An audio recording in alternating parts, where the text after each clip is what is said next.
I appreciate everyone joining us on a Saturday morning here. It's very nice outside, and I know we could be doing a lot of other things than sitting here learning about technology at this hour. But it's good. I think this is a class that I've heard a lot of people inquiring about. Hopefully you're here for the right thing. This is Outlook.com for beginners. I'm not going to be teaching Outlook the program. Outlook the program is a business-centric app used for email. I'm not teaching that today. I'm going to touch on just one little aspect potentially at the end about how to connect your Outlook.com's email account to that application if you want to use it in that manner, but this is not about teaching you how to use the full Outlook. That is a class that could take a whole day or longer if I decided to do it. So we are teaching Outlook.com, the consumer email service here today, and if you have a Hotmail account, if you have an MSN account, those have been converted into Outlook.com, so everything is now under this umbrella of Outlook.com, even though you may have an email address that ends in @Hotmail or @MSN or @Live.com, things of that nature. So, and I'll describe some of those caveats and what's entailed with that in just a moment. For those that don't know, for those that haven't been to any of my classes, I run a company called FireLogic out of Park Ridge. We started out as a residential computer repair company. Now we're primarily a business-focused consulting and managed services organization, but we still do residential support. If you need any help at the home or office, you can give us a call, and we have a few customers of ours in the audience here today, and we tend to think we do a fairly good job. So if you need any assistance in that regard, our contact info is on the back of the agenda. There's also some of my business cards on the back. You can definitely grab one and give us a call. We're really reasonable. We're right in Park Ridge, and we do house calls if necessary. I know no one probably submitted a raffle entry. We always do a little bit of a raffle at the end. I've got 2 goodie bags to give away at the end here. Lindsay will assist. Probably we'll wait towards the end. Lindsay will get whoever wants to be in on it can submit an entry then later on. So Lindsay will help out with that. Lindsay is our office manager. She's actually sitting in the back over there helping us out here today. She's helping us out with our online aspect of the class. We actually have, do we have anyone else that's joined online right now? One other person, okay. So we have one live person. We are now trying to do all of our technology classes here at the local libraries via simulcast in a webinar format. So if you can't join us necessarily, if you're away from town and still want to join in a live class, we are now trying to offer most of our classes in that format as well. So you can hopefully come here if you can, but if you have to join from home from your computer, we are allow you to do so. So there will be people joining in, and if any questions come up from those users that are online, Lindsay will let me know, and we'll answer those questions as we go along here on the fly. Okay?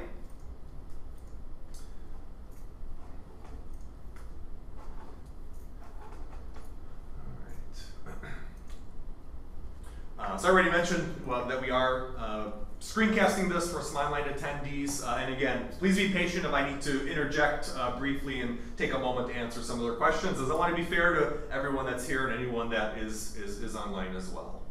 And for the online users, I know you can't see me right now. I'm still trying to figure out how to get the camera working during this whole technology thing I'm trying to do here. So for now, hopefully you can hear what I'm saying. But if you want to submit a question onto the online interface, if you're watching from online, there is a little IM area that you can use within the program. You should be able to go between the IM to ask questions and also between the content stage, which is where the actual broadcast is happening, where you can watch what I'm doing on the screen here right now.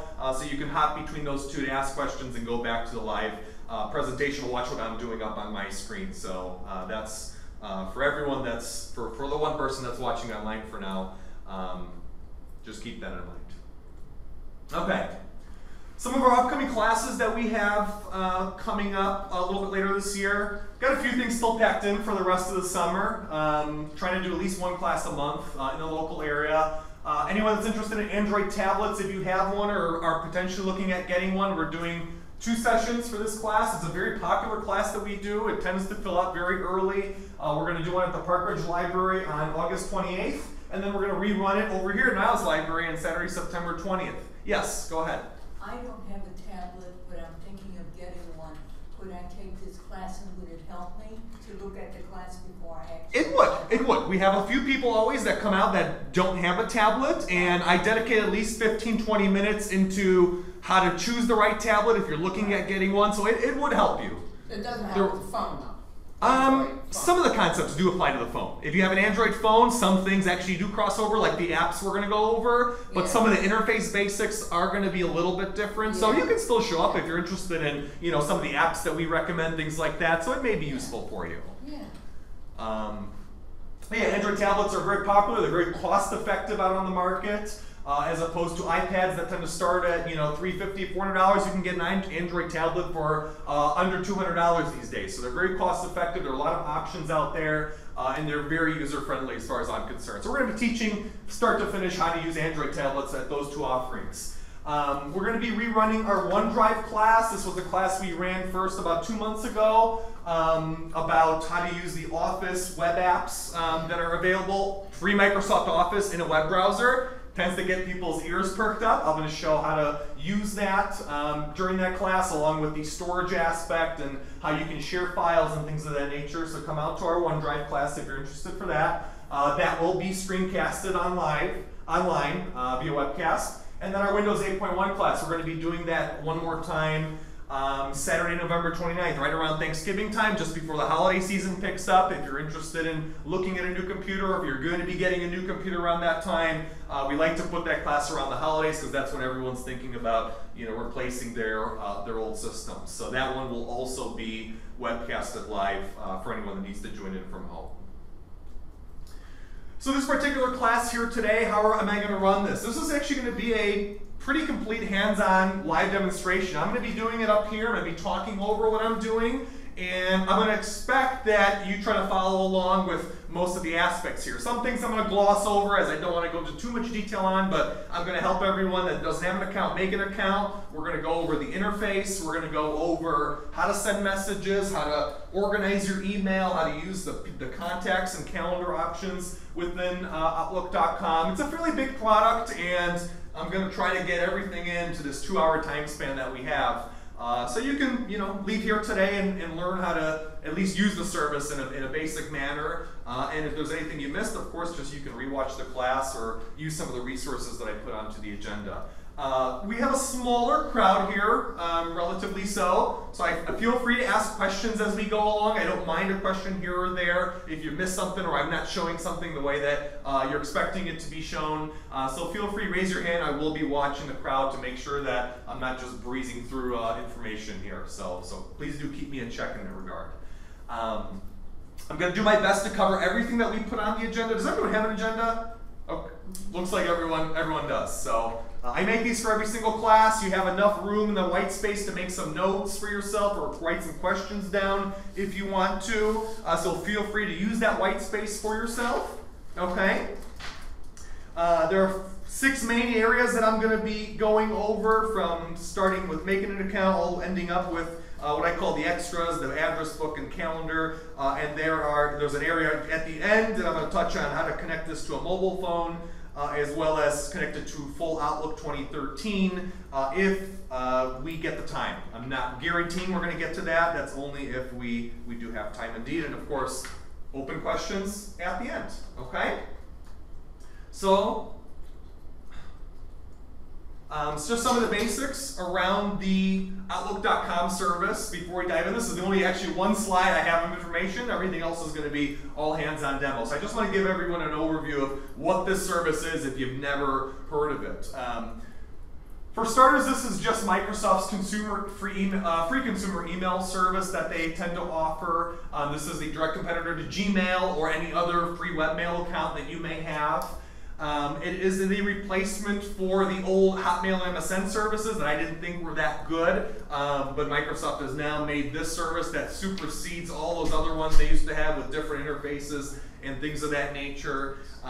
So, like I said, even though if you have an @hotmail.com address or @msn.com or any of the other Microsoft services under their umbrella, you will be able to use the same service that I'm showing off here today to use email.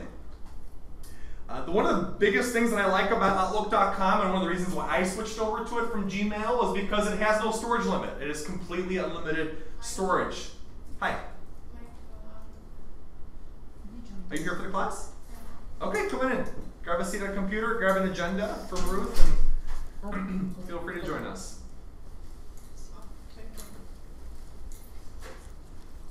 So there is no storage cap. Microsoft doesn't say how much storage they give you, but as you keep increasing the amount of email you get, they just keep increasing your ceiling on the service. So you never have to worry about running out of space. This is a nice thing because I've seen some people that have run out of space on Gmail and they have to decide what they want to keep, what they want to get rid of. You don't have to do that anymore. If you use Outlook.com, they give you an unlimited dump bucket that you can use to keep all of your email within, any attachments and all those things.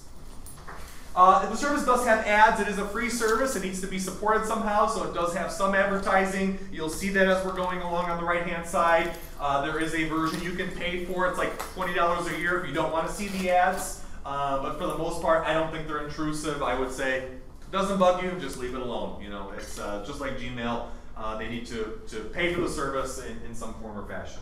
You can connect it to your smartphone or your tablet. A lot of people ask me this, can I use my iPhone? Can I use my Android phone? Most definitely you can. I use a Windows phone, it works just fine. I have iPhone customers that use it. I have Android users. I've got some BlackBerry people still left over that use it. So it works on any of the mobile devices. And as a matter of fact, the Android and iPhones have a dedicated app that you can get from the store, from their app store, to use the email service. It's called OWA, Outlook Web App. For Android or OWA for iPhone. You can download that, and that gives you a very nice and feature-filled interface that you can use with the service. Gives you a few more features than the traditional iPhone or Android phones give you in their built-in mail services. So you might want to look at that if you have an iPhone or an Android phone, as it makes the experience a little bit more feature-filled and fluffy. This tends to double as your Microsoft account. This is an important concept. Microsoft doesn't have the best marketing team, and they tend to just call some things your Microsoft account, some things your Outlook account. For all intents and purposes, just like Google has your Google account, which is your Gmail account, this is the same thing. So when you make an Outlook account, we're going to make one together for those that don't have one.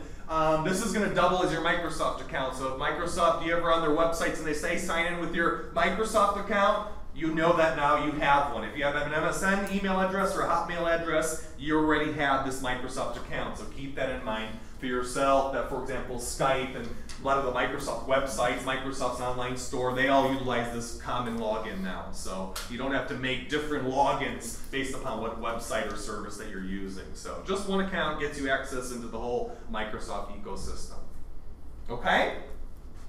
So that's it. That's my one slide of boring you to death. Let's jump into it, okay? So first things first, I want to help those that don't have an account of any sort. For those that joined us late, if you don't have an MSN or Hotmail or Outlook.com address, do either of you already have one of those? I have. You already have one? Okay, do you have one already? You do, okay. So I'm still going to go through it. We have a few people that don't have an account at all, so we're going to go through it. So let's go ahead and, if you have an account already, open up Firefox browser on your desktop if you don't have it open, and just sign into your account. For everyone else, we're going to walk through signing up for the service. So please open up the Firefox browser. If you don't have it open or have trouble, just raise your hand. Ruth will come by and help you out. Okay? You're there. Oh, okay. Just this, okay. Some of you have the welcome screen for Firefox. That's fine.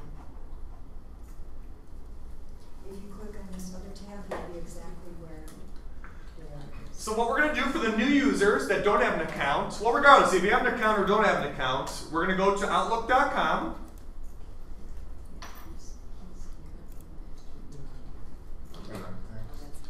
Sign out of my personal account here.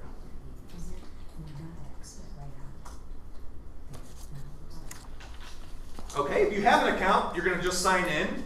If you do not have an account, for those that... Could you back up a step? We're on Google screen. Who was on Google? Right here. Oh. Now type in www.outlook.com. Outlook.com. Yep, Outlook.com. And it should look similar to what you're seeing up on the screen here. It's got there, not in that location. Yeah, this screen here may look a little different, but you will see a sign-in option on the right-hand side. So again, for those that have a Hotmail or Outlook.com or MSN.com address, sign yourself in here. For everyone else, we're going to go ahead and we're going to do sign up now. On the lower right-hand side where it says sign up now, click on that, and let's walk through this together, okay? So of course it's going to ask for your name. Secondly, it's going to ask you to make a email address for yourself. What is it that you want your email address to look like? You have two options for your ending. You can have the ending end in Outlook.com or Hotmail.com. Most people tend to like to choose the Outlook.com ending, but you can choose at Hotmail.com if you so prefer. I'm going to make an Outlook.com address for myself, and I'm going to call my email, let's see, just call it Niles Test.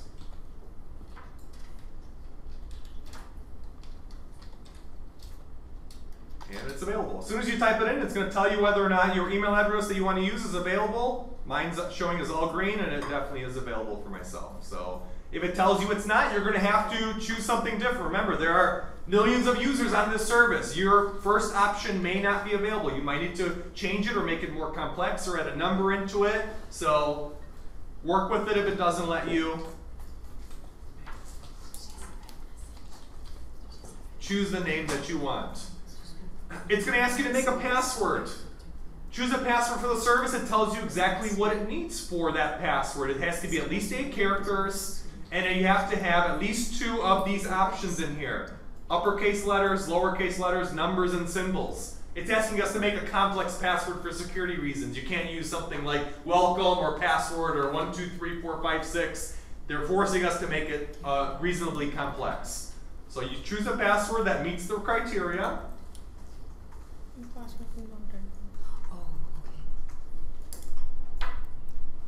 If it's not complex enough, it'll probably pop up a little red error message here telling you so. Okay, country, region shouldn't have to be changed. Put in your zip code. It will ask for birthday and gender, and I believe that is just used for account reset. So if you ever lose your password to this service and you have to get in an emergency, yes. You have to give your true birth date. I usually give my true birth date because of identification purposes, identity theft, and so on. I want to give. You can choose to use something different for yourself. Okay. I mean, best practice. I mean, they want you to use your real one, but use whatever you use under the other services if it works. I've got another one I use at MSN, whatever it is. Outlook. Is it Outlook? Hotmail. Okay, scrolling down, they're going to ask you for putting in a mobile number. Now, you don't have to do this. I usually do recommend it, though. Again, if you ever lose this password or you need a reset, they can send you a text message, or they can send you an email to your alternate email account. If you don't put anything in here, you may lose this account. If you ever have a boo-boo or someone steals that password on you, you'll have no recourse. So I do recommend putting in an alternate email and a cell phone number in here if you can. If you don't have one, obviously just leave it blank, but it's one of those things that will help down the road if you ever run into a situation.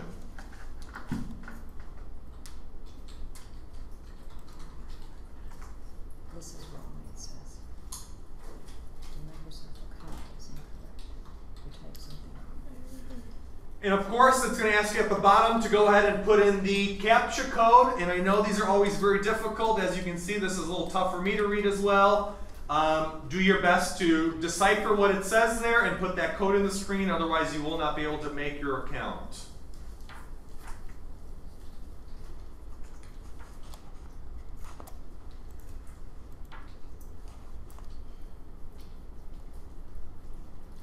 And don't worry if you get the code wrong, it'll give you more than a few chances to try a stab at a different code. Yes? Where it says alternate email address. Yes. If you're using Outlook, can you put Hotmail there or vice versa? I believe you can. As long as it's another email address, you can do that. Okay. Even if it's a Microsoft Because service. I Yeah, that have should be both fine. of them now. That's fine. Okay. Yeah, you can put the other one. Okay. It's actually a good idea. So if you lose access to one, you can do a Right. reset through the other one. So that should be fine. Is everyone okay with the captcha code? Is it giving you a tough time? Let me take a quick peek. Let's see. That's an RW. Or that's actually not We W, didn't that might be a change this VV. I think after that's class? RVV. Try that. Didn't we change RVV. this? XS. Oh, too many. YVV. I got it. Just, I got it. Working. I know these are tough. You're looking for They're very difficult. Well, let's just make a new one. I think Okay. it's okay. It's fine. It's actually going okay. So now just click on over here, continue to your inbox. We should be fine. Yeah, we're all set. So just do continue to inbox, and you're all good to go. Tab, take Yeah, so be careful. The capture screens are a little difficult sometimes to fill out. And just so you know, if you're curious, the reason they're so difficult is because there are nefarious people that use machines that automate making these kind of free accounts in the hundreds of thousands potentially to send out spam messages to us. So this is a few minutes of pain for us, prevents a lot of spam down the road from these spam bots, as they're called. So this is a necessary evil for us to help keep spam levels down, okay? So I'm going to do create my account here, and I got mine wrong. Look at that. Even the tech guy can't do it.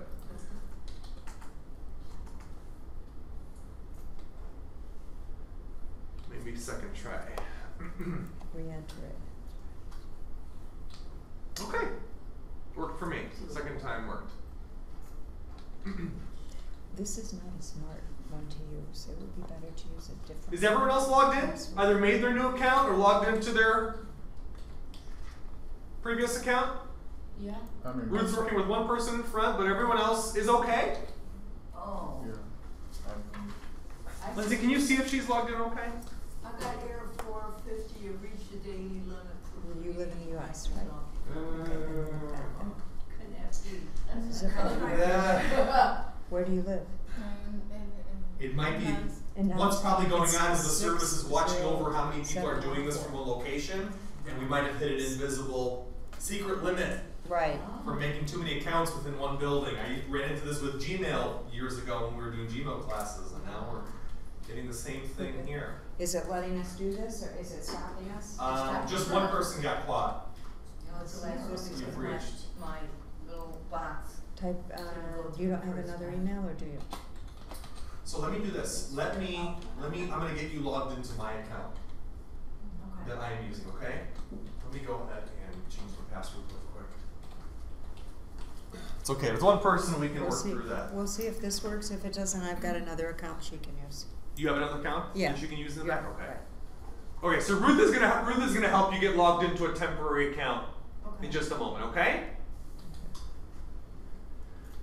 All right, moving forward. I don't want to spend too much time in the account creation. At least everyone has an idea of how that works. If you ever have to help someone else do it, now you know how to go ahead and go through the account creation. It's very simple. Doesn't ask for anything too personal. And again, no credit card required. It's completely free for you, okay? Your password can't contain your So keep in password. mind what address you made for yourself over here. If you ever forget Not your name. what email address that was, it does show part of it up here in the title bar over here. Mine is nilestest@outlook.com. Okay, but you can also go into, click on your name over here, and you can go into account settings, and it should show that email address on here as well. We'll take a look at where that's shown for us, but it should show our full account name for us. Okay. Birthday. So let's get into the interface. I want to get everyone acquainted with how the interface works for the service. Okay. There is a common navigation bar, so anyone, again, if you're using live.com or hotmail.com or msn.com email address, you're all seeing the same kind of interface now for yourselves.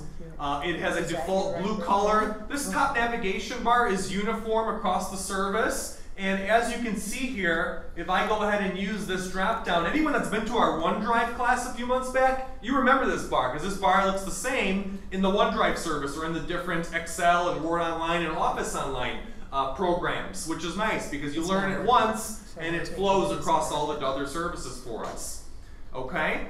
So the only other ones that we're going to be using from this drop down over here today, if we get time, is going to be the address book and the calendar area. These are two of the other primary options that we can go into. They're tied to our Outlook.com email service. But of course, with this account, since it's a Microsoft account, we get OneDrive space from it, and we can also get into any of the Office Online apps. So again, this account gives us access to a lot of different things, not just an email account. We can do storage, we can do Microsoft Word in the web now, and a lot of different things, okay?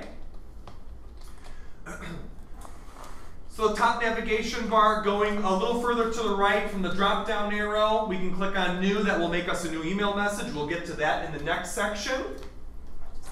There is an option here. I'm not going to go over this as it's a little clumsy still, but you can go ahead and connect different services with this account. You can connect your Skype account if you have one. You can connect your Facebook chat to this, and you can also connect Google Chat. So potentially, if you're one of those people coming from those other services and you already chat with friends on those services, you can click on one of those and connect those for yourself, and you can have a full chat list for all those other services in here.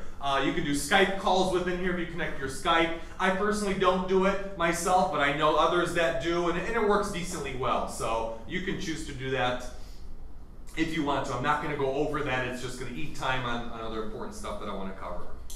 Moving to the right a little bit, up here in the navigation bar is our settings gear. If we click on that, we have some options to change our navigation color for ourselves. If you don't like the default blue, you can change to orange or something else. We have an option to go ahead and turn on what's called reading pane. Now, reading pane is pretty nice. This is something if you've used the old Outlook Express, or if you've used, I think the old Hotmail used to have this as well, or if you use Outlook at your work, at your place of business. This goes ahead and you can go ahead and choose to have, for example, email messages show on the right-hand side and get the message list on the left-hand side. So that's one option. You could also choose to show it on the bottom. This is more of the traditional Outlook Express, about a decade ago on old Windows XP computers. You used to be able to check email in this manner. So whichever option you prefer, you can easily turn on and off for yourself. By default, it's off, but again, it's there and easily accessible in the settings gear where you can turn it on very, very quickly. It's personal preference. Not one has anything too much greater than the other. It's just a matter of how you like to view your message list and your actual messages for yourself. Okay? There are some other options, rules, and categories. I'm going to get into that in a little bit, and we'll cover those options. I'm going to go over some of the most common options that people tend to ask about from there. On the upper right-hand side, you have your area where you can get into your full account settings for yourself. You can edit your Microsoft account profile and some of your account settings, like going ahead and purchasing the ad-free version of Outlook.com and a few other things, like your security information, like that cell phone number we put in during sign-up, things of that nature you can get from there. I'm not going to dive into it. It's something you can look into on your own. On the left-hand side then is our second part of our common navigation. We have a search box that is universal to the whole service, where we can search from right from here. I'm going to go over searching a little bit. We have our folders that show up here on the left-hand side. So we have some default folders, like most email services do. We have an inbox. Archive is where it's pretty much a dump bucket for anything that you want to keep but you don't want to put in another folder. There is a junk mail folder that's pretty much for where your spam goes. Drafts, we're going to go over drafts. Drafts are where you store messages that are not necessarily ready for sending, that you want to save and prepare for later and send out. Or for example, you come to the library, you work on a public machine, you didn't finish the email, you have to close out really quickly, it'll save the draft for you instead of losing that letter you were writing or whatever it was you were trying to send. So very useful feature for you. Sent folder, just as it sounds, all the messages you send out going forward will be saved in this folder. And then deleted items is your trash can or your recycle bin, where your items stay before they get fully removed from the service. So you have a spot you can go if you accidentally delete items for yourself. Okay? And we'll go over making new folders in just a little bit for ourselves. So those are the most common items in the navigation area. Remember that we have a common navigation bar. We can switch between Outlook.com email, people, calendar, and the other services, and also the folder area. And there also is a categories item that will show up in the lower left-hand side here, in the bottom left, when we start going into that, and that will show up right over here, which is more akin to Gmail's label system. So we actually have the best of both worlds. We can use folders, and we can use labels, or categories as Microsoft calls them. So that's a little bit of something out of Gmail's book, and we'll go over that in just a little bit. Any questions about the main interface? Fairly basic, pretty straightforward. Hopefully that didn't catch anyone off guard. I have a quick question. Go ahead. I don't have the little face, the messaging option. This here? Yeah. What do you see up there? I don't have one either. You don't have it either? Uh-huh. Huh? We don't have that. That's interesting. Does anything show? I made a account just like everyone else. I don't know why the heck that would have. No. Hmm? And I'm Interesting. They're in Firefox and I'm in Chrome, and it doesn't show up here. It might be one of the things that gets turned off because they're using a little bit older browser. Oh, That might be yeah, it. Yeah. yeah. So that could be it. This could be one of the casualties of us not having the latest internet browser. When you go home and use it on your home PC, you'll most likely have a little messaging icon. But since we are using a little bit older web browser on the library computers, that got trimmed off. I don't think anything else should be missing. Hopefully. Archive is missing from mine. Yeah, so is archive. Archive's also missing? Yeah. From yours? See, I have archive. No, I have archive. I don't. Let's see what happens as we go along, as we make a few test messages that might get turned on for us, or it just might be hidden from view by default here. We'll see as we go forward. But there should be an archive. Mine is existing account. And yours has archive? No. Does not have archive on it? Okay. I have it at home though. If you don't see it, we'll work through it and you'll be able to watch. I'm not going to spend really much time on the archive option. Again, it's just a folder that has items that don't fit into any of the other folders that you may have. And for also, yourself. those icons at the bottom, I don't have those on mine. Which ones? Those that come. This? Yes, going down. These are for my computer. Oh, okay. These are just for my, anything you see over here, on this side, left-hand side, those are just my computer, the way I have it formatted. So don't worry about this junk over here, okay? Okay. All right, let's keep moving. Let's get into section number 3 here. I want to go into sending messages, okay? For some people that may have used this already, this may be just going over what you already know, but this is primarily for those that have not used the service yet. I want to make sure everyone knows how to send out mail from the Outlook.com service. So let's go ahead and we'll make a test message together for ourselves. So on the upper part of the screen, let's go ahead and hit where it says new for write a new mail message. Okay? And it's going to give us a few options here. May look a little bit different than some of the other email services you may have used. So first things first that we're going to do is we need to fill out who we're sending the message to. Of course, everyone probably uses the to field for themselves. Ruth, do you have a test account I could send this message to? Is it just You can send it to Niles Trainer at Outlook.com. Okay. It's going to show up on several screens now. Perfect. Good test. So I'm going to put this into the to field over here. For those that don't know, every single message you send out from an email program, I don't care what email program it is, you have an option of doing adding someone into the to line, adding someone into, or multiple people into the CC line or the BCC line. If you don't know what the other options are, CC is meant to be a copy of a message that you send out to others that you want everyone to know that the others got a copy of it. It's a little long-winded in the description, but it's the easiest way I can put it. It's like taking a carbon copy of something, giving it to multiple people, and everyone gets to see who got a copy of it. Sort of like a traditional memorandum that's sent out around the office. Everyone sees who gets that. BCC is meant to go ahead and send a copy of it to a third party, and the third party sees everyone that was on the mailing list, but the people in the to and CC fields cannot see who was blank carbon copied on that. It's a situation where you're sending a sensitive letter, maybe an HR situation, you're sending a letter to your boss and you want to blank carbon copy the HR department, you would BCC HR department on that so the boss wouldn't know that you sent it to HR. Situation like that. You can probably find a time and need to use something like that. I use it in business much more than I do in my personal life. But again, it's there. It's up to you. It's been around since, as far as I know, email's been in existence. Question. Yes. If you need to send the same message to multiple people without transferring all their email address to all of those, You would use the BCC field. Okay, cool. Yeah. That's So that will go ahead and that will hide all of the recipients Okay. that received the message. Okay. Yeah. So it's easy to do. Be careful about that. You don't want to put too many addresses into that field, because when you start to do that, some services will see that as being very spam-like. Okay, and you might get your message rejected from some email carriers that are very strict. So use it within reason. Don't put 50 people in BCC. Use it for a few individuals at a time. Okay. Because once your account gets flagged for spam, it's tough to take that kind of a label off of your account from these services. Okay? So Okay. just be mindful of it. Don't send every single message you always send with BCC. Okay? Going forward, once we have that filled in for ourselves, I'm not going to put anything in those other fields, as we're just going to send this message out to the Niles trainer at Outlook.com.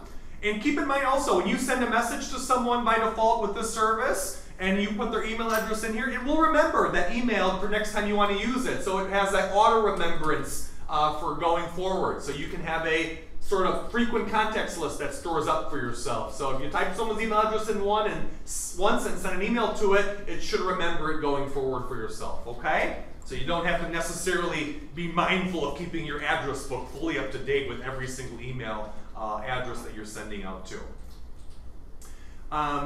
Go ahead, let's make sure we put a subject line onto this. This is just a test from Derek. You can put whatever you want to put. It's up to you. Subject line is, in essence, the title of the letter or the title of the item that you're sending out. And the body of the item is right over here in the bottom area, underneath where all the formatting options are. And this is where we can format and put in text for ourselves in whatever manner we feel right. This is where chain emails get started, and joke emails and all that stuff that floods our inboxes on a weekly basis. So this is where we would put in the content that we're looking to send people. We can attach stuff to our email message as well. We have a nice insert option that gives us 3 different attachment options here. Does everyone see, if you go ahead and hit an insert over here, do you see all 3 options that I do? Yes. Okay, I just want to make sure, because I was curious if that got trimmed off, but it's working. So files as attachments is the most traditional option that we can use. Files as attachments will go ahead and ask us, what do you want to attach behind our actual email, or onto our actual email for ourselves? This is when most people say, I'm going to attach it to the email. This is probably what they're doing. So we can do that same kind of thing for ourselves. We find what it is we want to put on there. Let's see if I can find something here really quick I can put on.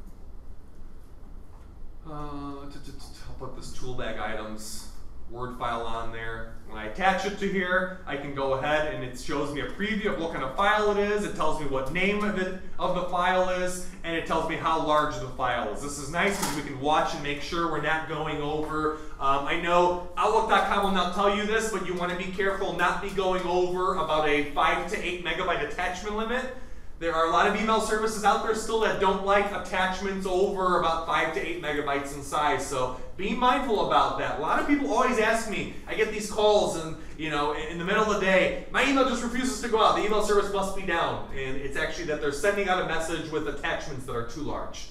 So be careful about that, because even though your service, like Outlook.com, allows you up to about 25 or 30 megabytes in attachments, other people don't necessarily accept that. Especially a lot of workplace email systems. They have very low attachment limits because they don't have enough space to keep all these attachments in these systems. So they tend to keep those limits down to a very low level. So just keep that in mind. Just because you can send it doesn't mean the person can receive it on their end. So that's why I say 5 megabytes is usually the good rule of thumb to keep your attachment sizes down under. You can always split an email out into multiple messages.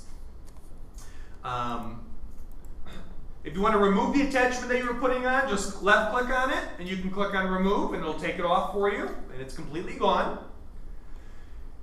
And of course, if you want to put some other items on there, just go back into files as attachments and you can put other items into the message for yourself. Pictures in line is a neat option that I like to use quite a bit actually. This is where you can actually put an image and embed it into the email itself. So for example here, gonna find a picture I can put on. I tend to resort to black cats in my classes, so let me find a picture of a black cat here. I'm gonna save this picture. This is again just for demonstration purposes of how this works. So if I have a picture I want to go ahead and show in the actual email here, I don't want it to be an attachment. I want someone to see it when they're reading the message, since this is more powerful sometimes. Go ahead and click on Insert, Pictures in Line, find that picture on your computer, click on Open, and there we go. Now you actually see the item instead of having to tell someone, open the attachment. Now they can actually see what that item is. Wow. And this is most useful for pictures. You can only do this with pictures. You can't do like a Word document embedded into the email like this. It's really only meant for pictures. And I can change the size of the picture for myself. I can make it small. I can left click on it, make it what it's supposed to be, original, or I can balloon it into a 200% zoom in. So you got a few options for yourself. You can make it bigger or smaller as you'd like. So I'm going to keep it original. I think that's a decent size to send out, but it's up to you. And if you don't want the picture, just go ahead and left click on it and click on remove. It'll take the picture out for you. Okay? Eric? Yes, yes. Go ahead. Could you show me again how you got that picture? How I got this picture? Right, right. Oh, this is, I just went ahead and I did a Google search. So I searched for black cats on Google and I went into images. Oh. And then I went ahead and I found a picture I liked and I right clicked on it. And I did save target as.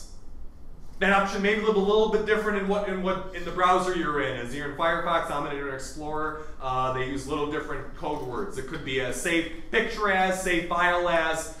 Ruth, can you find out what it actually shows as? Yeah, I'll just Right click on a picture and see what the option is. It should be very similar, but so that's if you wanted to save a picture from the web. If you had pictures like you took from your camera, you would just browse into your computer and find those, and you could attach them and put them, well, not attach them, we would actually embed them in the email. This is called embedding the picture. Outlook.com calls it inline pictures. That's the more technical term for embedded pictures. And you can put as many as you'd like. You can stack them on top of one another. Again, keep it reasonable. Someone doesn't want to get a message with 50 pictures embedded. 3 to 5 pictures is probably a good, number to put into a message like this. And of course, you have all the traditional options for formatting your item in terms of if you've used Word or another Office program in the past. There you have a little simple formatting tool where I can bold things, italicize, underline. I can increase the text size on these items for myself. So you have a lot of options here in terms of formatting. I can change the color of the text for myself. I can change the highlight color of this as well. So you can get fancy schmancy if you like. Yes? in Firefox, Okay. you get, if you right click on an image, you get the drop down menu that says view image, copy image location, save image as. Save image as. That would be the option in Firefox. Save image as. Okay. Chrome. But again, it's different in every browser. Chrome is. Chrome says the same thing, in that it will also Okay. do save image as with the right. Okay. So Chrome and Firefox share the same terminology. Internet Explorer uses save target as, a very technical term. Okay.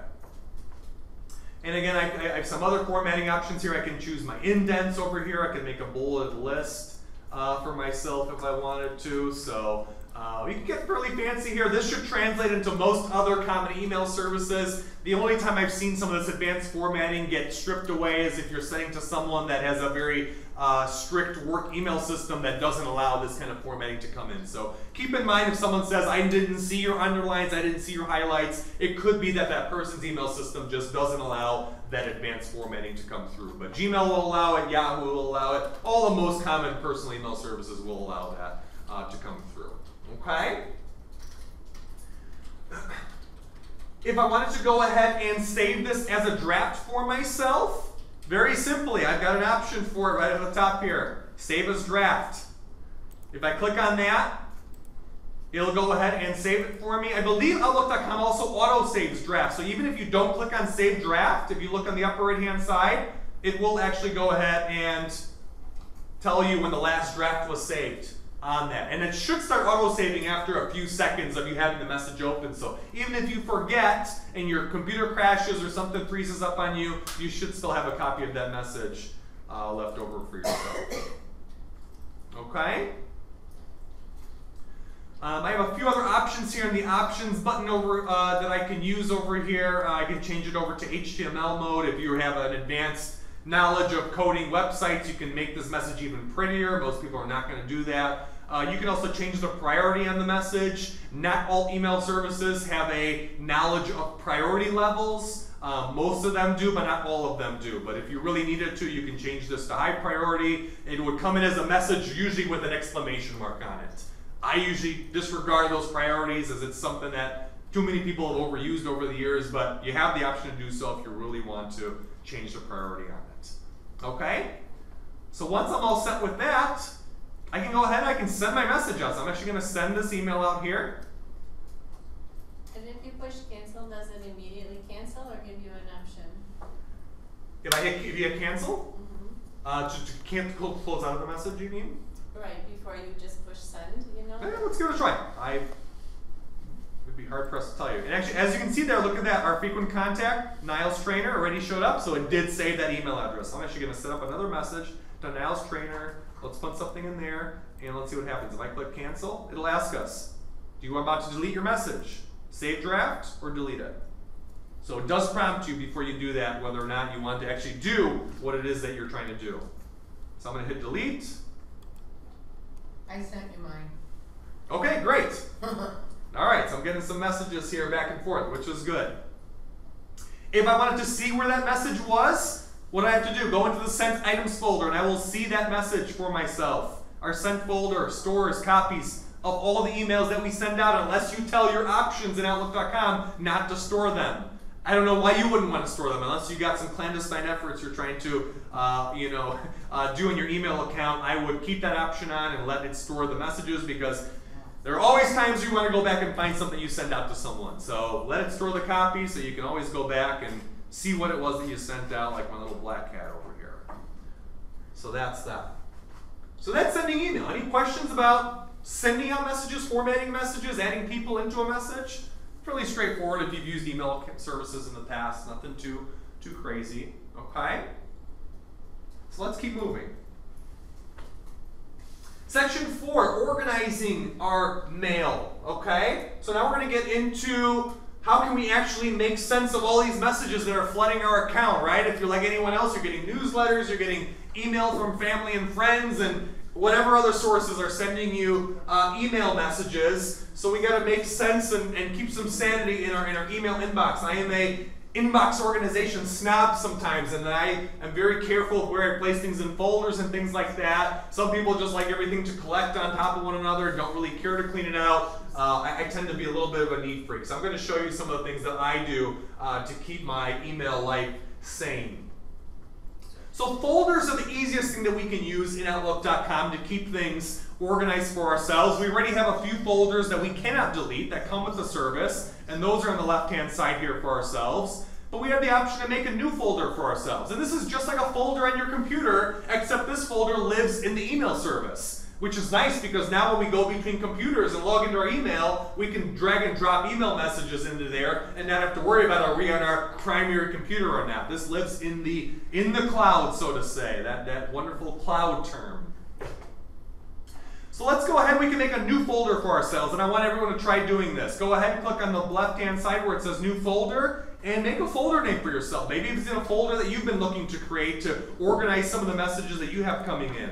So I'm going to go ahead and I'm going to call this the cats folder, since we have our email message about cats that I just sent out. I know what it is, okay?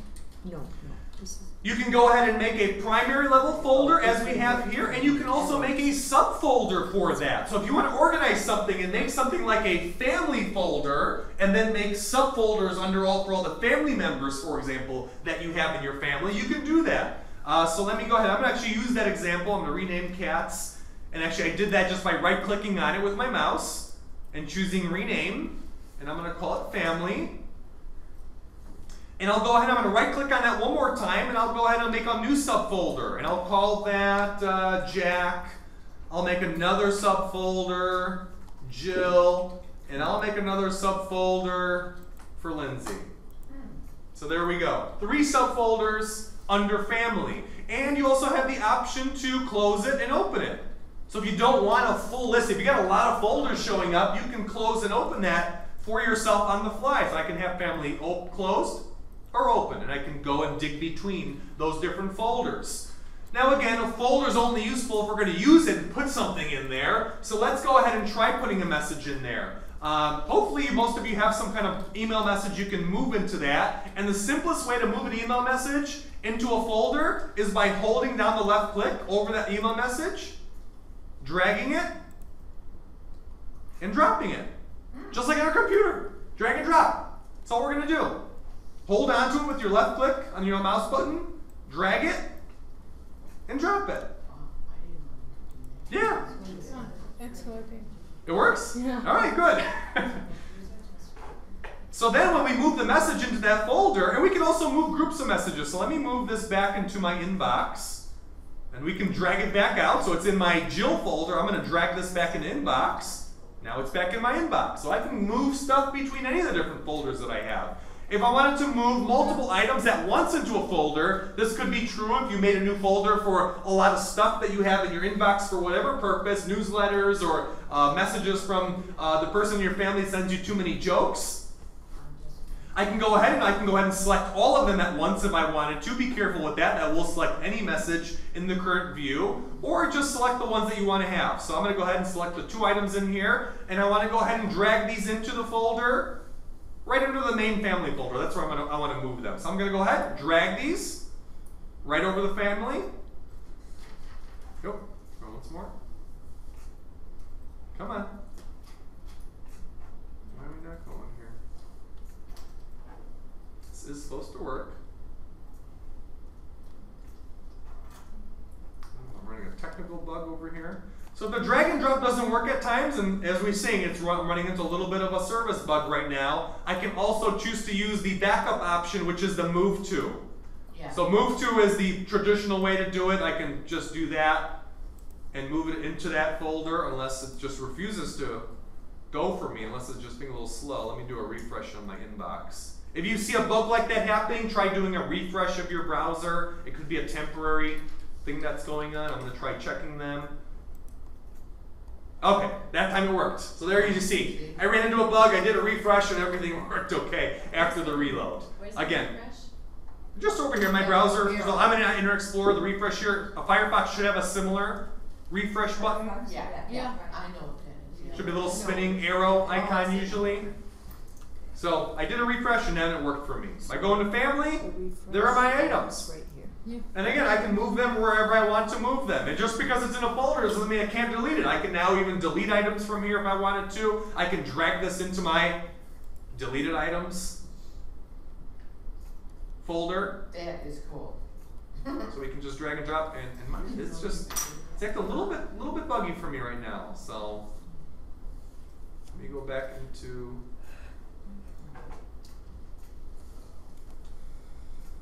family here. Drag. There we go.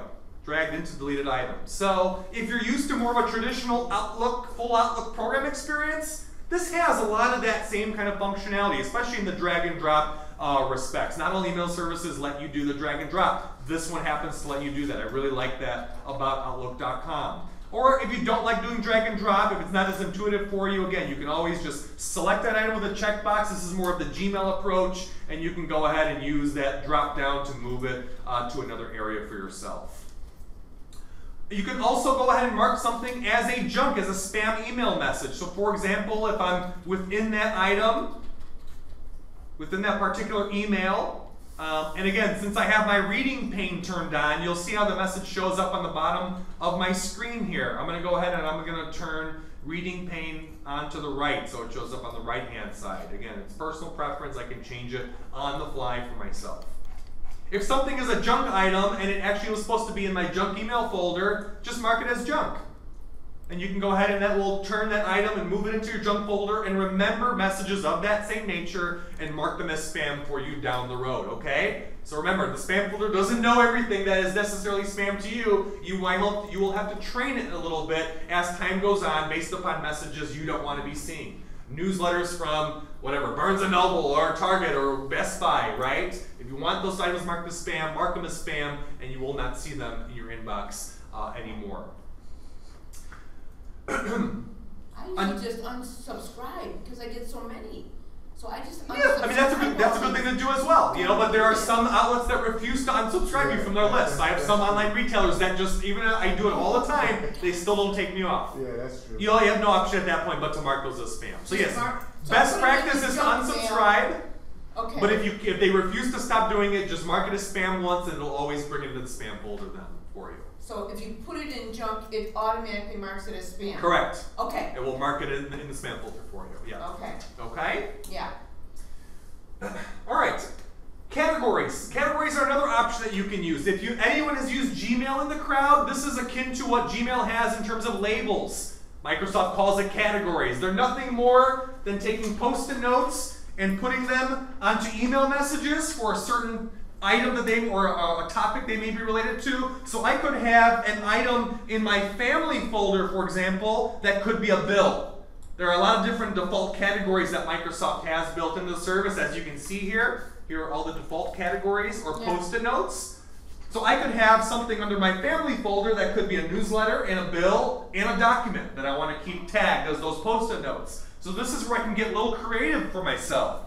So I could go ahead and have this marked as a bill and also as a shipping update.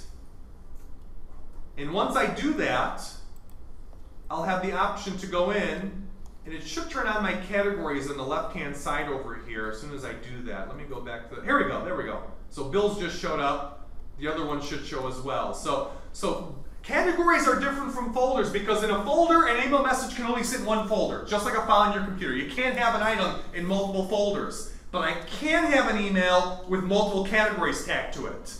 So this is where we can get really creative. So for example, if I go into bills here, I mark this message over here with two items actually. I marked it with shipping updates and bills. It's only showing me bills. I'm going to show you how to turn on the rest of the categories so they all show on the left-hand side. But we don't have to use the default categories for ourselves. We can go ahead and make new ones. So if I wanted to make an item, a category, I'll make a cats category, okay, because I got some items over here with cats inside the message, but I don't want to have a folder like that. I want to actually make a category because I might have items from different folders that I want to mark that with. Okay, just think of it as a post-it note that travels across folders for ourselves.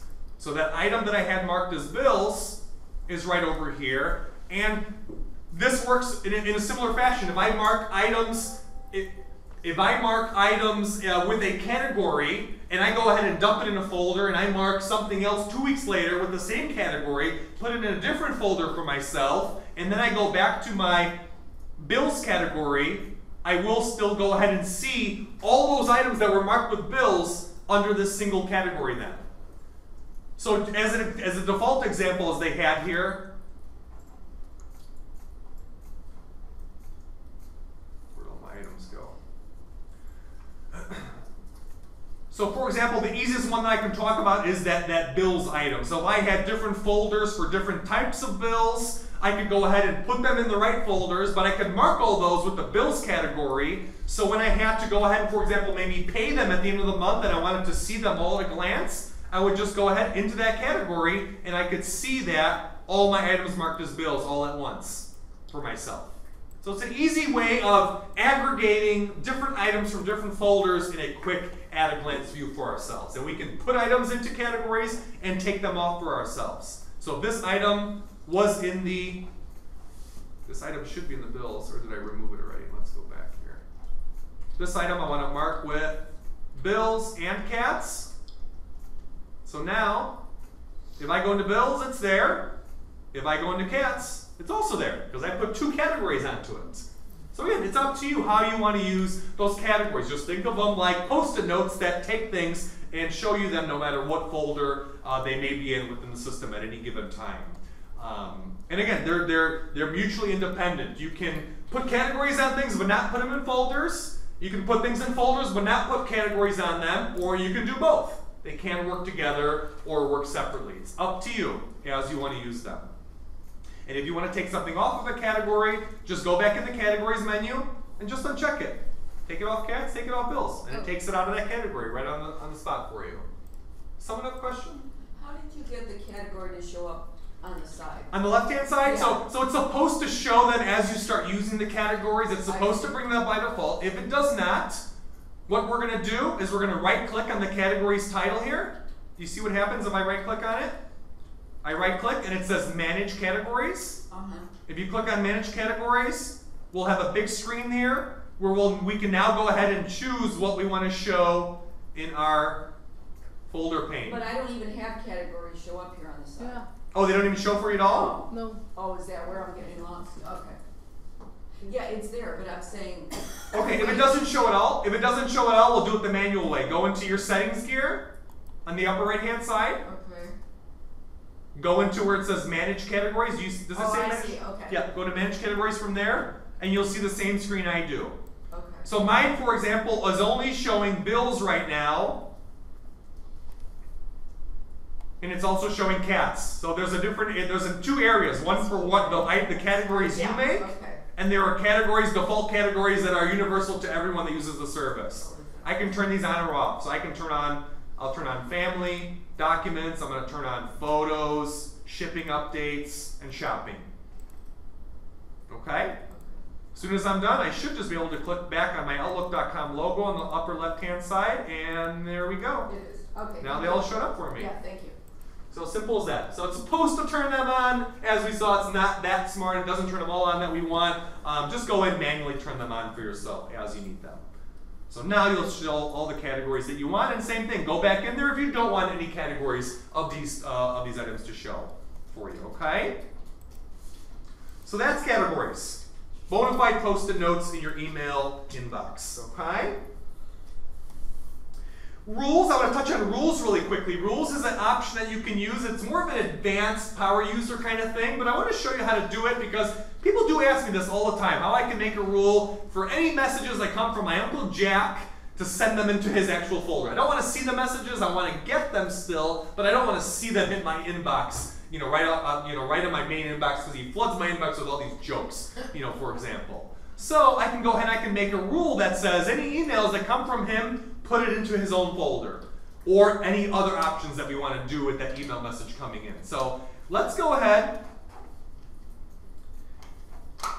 and click on the little settings gear in the upper right hand side, and in the middle of the options that come in, there should be an option that says Manage Rules. If we click on Manage Rules, we'll have an option that says now Rules for sorting new messages. You can set up rules to automatically handle messages as they come in. Sounds handy. This is exactly what we wanted to do over here. So let's do an example rule together. And there are all kinds of rules you can make. You can get very fancy with this. It's a very powerful functionality. That's why you're going to have to play with it a little bit if you want to do something outside of what I'm showing here. So let's make a new rule here. And I want to make a rule that, for example, contains for example, it's asking us what messages are going to apply for this particular rule, and we have different options here. We can choose by whatever the sender's address is, or just their name, or if a message has someone's address in the to or the CC line of a particular mail, or if it has a subject.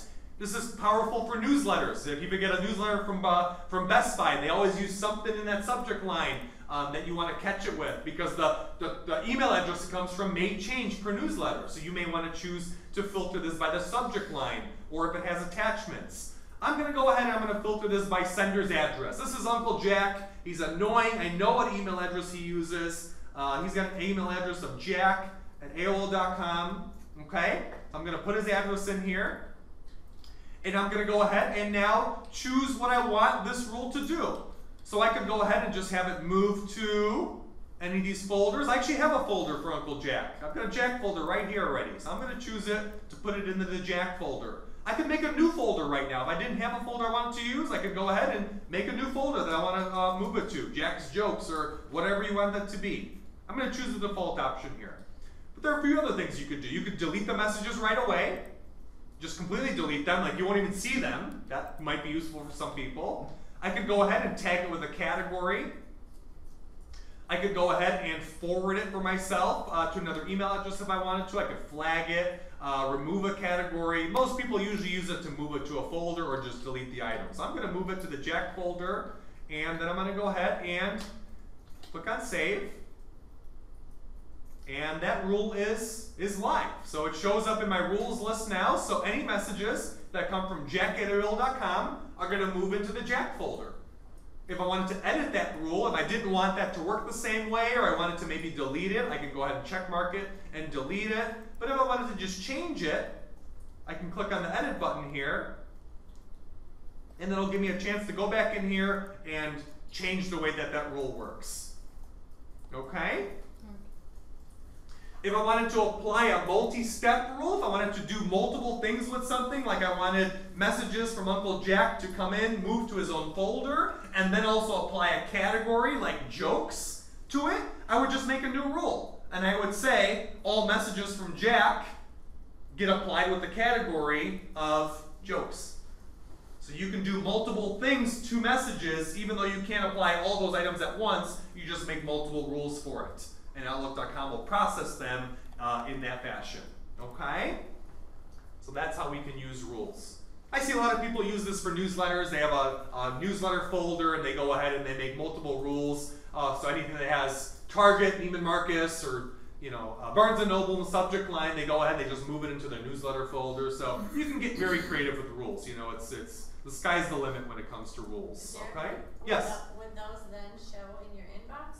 Or you would have to go They would show in your inbox unless you move them to a folder with a rule. So if you have the rule to send the Jack ones over? It would not show in my inbox. It would actually show under the Jack folder, and it would show as a new message. It would show like a number 1 in parentheses as having one new message from Uncle Jack in there.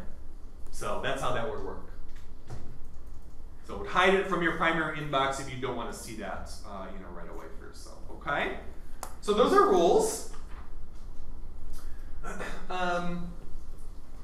Finding old mail. So actually, I'm going to go over that. I'm going to do search last. I want to show the sweep option. Sweep is a neat option that you can use. Where do I have? Actually, let me bring these items back into my inbox over here. Okay. So sweep is a cool functionality actually. So say I had in my inbox, I had 30 newsletters from I had 30 newsletters that were sitting in there, email messages from PetSmart or Petco, one of those stores. And I wanted to go ahead and get rid of all of them at once. I didn't necessarily want to wade through my 200 messages that are in my inbox, but I knew I had all those newsletters and I just want to get rid of them and wipe them away all at one sweep. So I can go ahead, I could choose one of those messages in my inbox, check mark it, and then hit the sweep option at the top here, and I could say, delete all messages from that email address from my inbox all at once. Or I can archive them if I wanted to. So there's a little drop down here. I could choose to archive or delete them. Most people tend to want to delete them. Or you could use it to go ahead and archive something. If you had 30 emails or 40 emails from one single person related to some kind of project or family event that was going on, and you didn't want those in your inbox anymore, I could say instead to go ahead and archive all those from that person in my inbox, and it would go ahead and do that. And when I hit sweep, it would actually go ahead and do the action that I wanted to do. There are a few other items I could do. I could go ahead and always keep the latest one, archive the rest. I can go ahead and do archive or delete all from my inbox and block future emails from that. That's another way to set up a spam filter for that particular sender. So I'm going to go ahead, I'm going to choose delete all from inbox for this Niles trainer at Outlook.com, and I'm going to sweep. And there we go. If I had 30 of those, it would delete all those at one single time for me. So again, it's a little bit easier than doing the hunt pack for myself where I checkbox multiple emails and drag them into my deleted items. This I'm letting Outlook.com do the heavy lifting for me, and it's just finding all those emails, sweeping them, just like it says, sweeping them all away into my trash can for me. Okay? So that's the sweep tool that you can use. And that works for any email message that anyone sends you.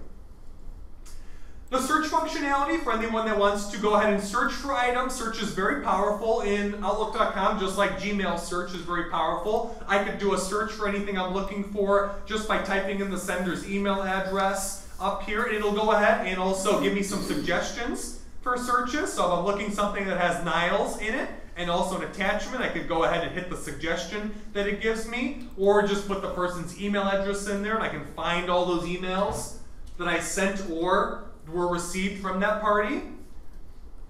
So it works in a very easy manner, just like searching for something on your computer. If you're not finding what you're looking for within the search box, you can always do an advanced search for yourself. An advanced search will actually bring out all the heavy guns for you, so you can actually fine-tune the search. If I wanted to find something that was just from a particular email address, so Niles Trainer at Outlook.com, and I wanted to also filter it down by having something in the subject line, only messages that have the words training in it. And then I wanted to go ahead and also filter it down perhaps by a folder that it was sitting in, or what kind of attachment, whether or not it had an attachment in it or not. So I can get very fine-tuned and fine-grained with the kind of search that I want to do for this. Now remember, the more fine-grained you get with a search you're doing, the less likely you are to find more results. You're going to get less results the more fine-tuned your search is. For some people, that is a useful thing, but some people call me and tell me I'm trying to do this search for this email, and they have fine-tuned it so far, and they get something wrong. Like, for example, they get their date range wrong for the email message they're looking for, or they didn't actually put it in that folder, and they're not finding the item, and they're asking me, why can't I find the item? Take some of those search options off. If you're searching in a of a fine-tuned manner, take some of the searching items off and do a more broader search. You're more likely to find the message you're looking for. A lot of people think they know where they put that message, but they actually misplaced it, or they actually put it in their archive and they forgot they did that. So keep that in mind if you're not finding the message that you're looking for. Start trimming off the search options, and you're more likely to find what it is that you're trying to find. Okay?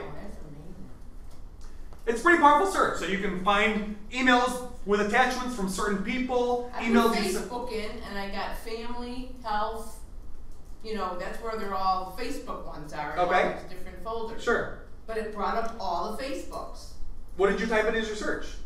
Facebook. Facebook? Okay, yeah. So it's finding any message that has anything to do with Facebook anywhere in that email message. That's a very broad search. Yeah, so it brought up where they are in my family folder, in my health folder. Mm-hmm. That's what it does. Yeah. Okay. That's cool. Yeah, it truly will search across your entire Outlook.com account. Okay. Everything that's in there. Yeah. It does what it's supposed to do. So, okay? Mostly from my twin brother, okay? Well, whatever it may be, it will find it. No emails can hide from the search functionality, okay? So that's search. Anyone have any questions on, and Lindsay, are you watching our online questions? Anything coming in? Okay. All right. Anyone have any questions from the live crowd about organization or searching or anything like that? Pretty straightforward, pretty easy to use, right? You try it once, hands-on, and it becomes pretty second nature for us. Okay, so we went over organization, we went over sending, we went over the interface. Let's dig a little bit into some of the options in the options area for some of the more common items that people want to do in terms of how the service works and fine-tuning it to work the way that we want to. So let's dig into the options area together. On the upper right-hand side of the service, we have a little settings gear. And this is the settings gear that gets us into some of the more common options. Remember, we were managing our categories, our rules within here. Now we're going to jump into where it says options. So click on where it says options there. And we'll get all kinds of different options that we can change here. Now this is a very deep options area, and I'm not going to jump into every single one. If there's one that you want me to mention that you're curious about, I will do so. The few that I have pegged to dive into just a little bit are on the agenda here. So let's go into the first one here. Importing email accounts. If you click on import email accounts, this is a very nice, easy way where you can connect another email service and have it suck down all the email from that other service. In the case of Gmail, it can pull your contacts plus your old email messages from the service. So this is an easy way where you can migrate between services. I actually just got this question from multiple people on Wednesday night. We did a class on our computer security class we did over at Lincolnwood Library, and I was talking about how you can switch off of bad email services like Yahoo or AOL or Comcast.net, things like that. And people were asking, well, how can I move my messages into something like Outlook.com? This is how you would do it. This is exactly where we would do it. So we would choose what kind of email service we had before. If we had something like an ATT.net or SPC Global, we would choose other email provider. But if it's Yahoo or Google, Microsoft has direct hooks already set up for those two services. So we would go in, we would put our credentials in for the service, And we could go ahead, and then it will go ahead and pull all those old messages and contacts in Gmail's case from the service. So it really makes it a turnkey transition if you really wanted to change your email providers over to something else. Even in a most basic fashion, if it was this email service they don't have listed up here, you could get email pulled from that other service. It will go ahead and ask you for your email address, your password. It will go ahead and try to find the email server settings, the technical stuff that makes email work behind the scenes, and it should go ahead and start moving those messages in. Depending on how many messages you have in the old service, this might take a little bit. It might take a day, it might take 3-4 days. It just depends on how much old email you have in the old services. If you have over 10 or 15 gigs in another service, you can expect this to take close to 3 to 5 days for it to move all the mail. It's a lot of messages it has to move. But it's a one-time thing. It'll move all the messages, and you can start using the new Outlook.com service without having to worry about how am I going to transition all my old history of email that I have in the other service. Okay? So that's the import mail option. Very useful. It's a relatively new feature. Didn't used to exist. I used to actually have to go in and manually do this for people with a paid service call. Not anymore. You can usually do it on your own just fine. Okay? The other one I want to go into is vacation replies. So a lot of people ask me when they're leaving for vacation, how can I go ahead and set up my email account to tell people that I'm gone away from the office or I'm out on vacation and I will respond to you when I return from the Bahamas in 2 weeks. Okay? So I can go ahead and I can go into my sending automated vacation replies option here. And this will now, so it's not letting me do it because I didn't verify my account. You might get blocked from that. It's asking us to verify. Spammers use this sometimes as well. I'm not going to put my cell phone number in on the screen as this is going to be screen recorded, but as long as you verify your account with a number where you can get a text message to verify that you're not a spammer, you will be able to start using Vacation for auto responses. Vacation auto responses, even though I can't show the feature right now on my screen. Come on, Outlook.com, let's go. Boy, nothing like a live demo. Oh my goodness. Let me try opening up a new window one more time. Oh, there you go. Nothing ever works when you need it. Is everyone else still in their Outlook.com? Okay. Yeah, that's There we go. Oh, look at Dick. So that was my personal account to try to go into. Let me go back into our test account. Oh, it's good though. Niles test and Outlook. Okay, back in we go. Good to go. Okay, back into here, back into options. Okay, so vacation auto responses. I can't show the feature because I didn't verify the account yet. You'll have to verify your account if you want to use that. All it's going to ask you is when are you going to be gone? When do you want the messages to be bounced out to people? And what it is that you want the message to say. It'll ask you to set a subject for the message. It'll ask you to put content in the body of the message, and it's basically going to go ahead and when someone sends you a message, so for example your family sends you messages or coworkers do, they will get a bounce back that says whatever the subject said. I'm out of the office or I'm on vacation in the Bahamas until August 20th. I will respond to your message when I get back. So you can do it for when you're on vacation. Even though it's called vacation auto response, you can bounce back messages for any purpose. If you want to just have a bounce back messages that is turned on even though you're not on vacation because you need to tell everyone that you're in some kind of project or you're going to be, doing something, or everyone that sends you an email needs to know about something, you can use that to bounce messages back to them. Even if it's not for vacation purposes. So keep that in mind. It's more of an all-inclusive, all-purpose bounce-back autoresponder, not just for vacation. It's most commonly used for vacation, but I've seen people use it for all kinds of different purposes. Okay? Signature option. We can go ahead and we can make a signature for ourselves. If we go under writing email, we can go into formatting font and signature.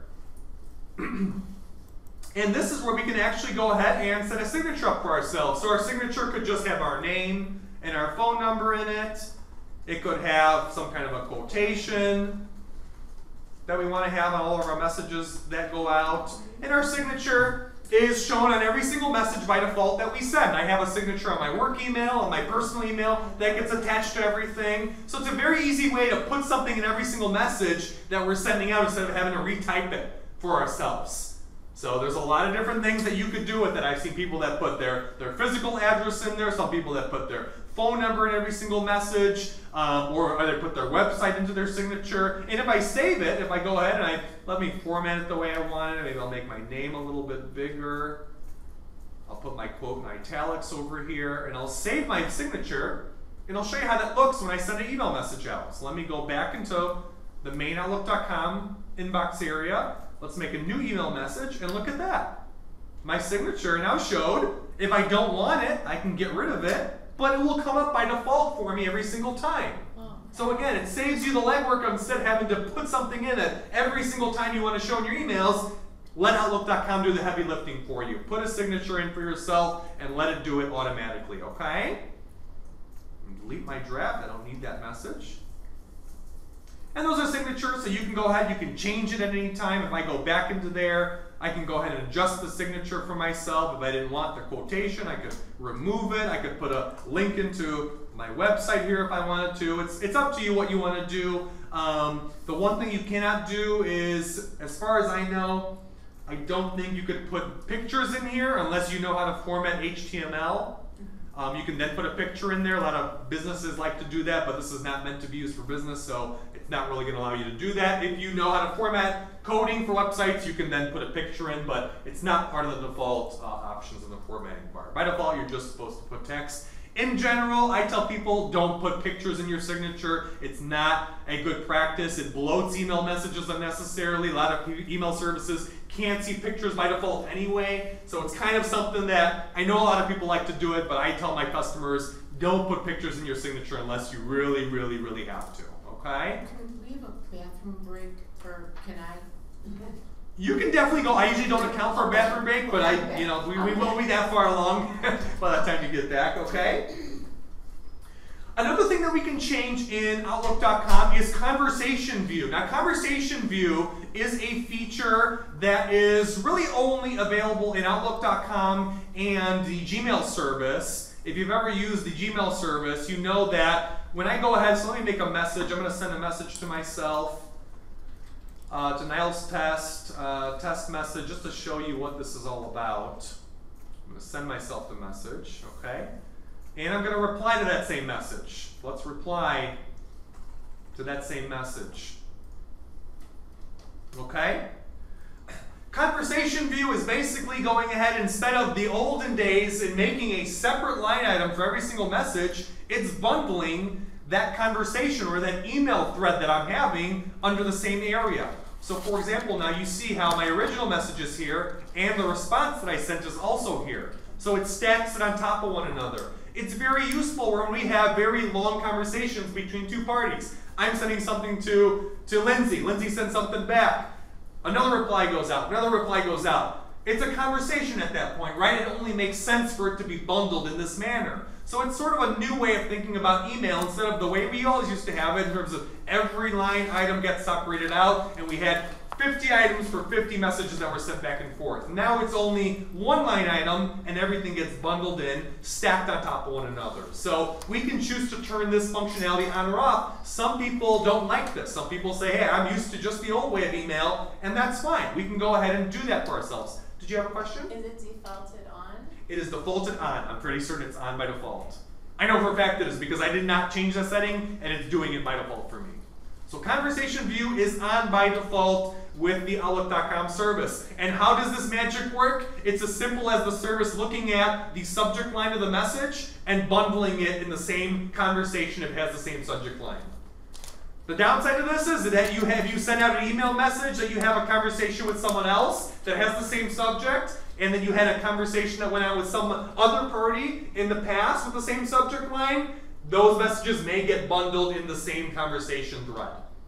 That's something to be mindful of. So that's why you want to make sure you're using unique subject lines when you're sending out emails, because otherwise you're going to have things that are going to be getting bundled into conversations that don't relate to what you're talking about at another given date and time with another party.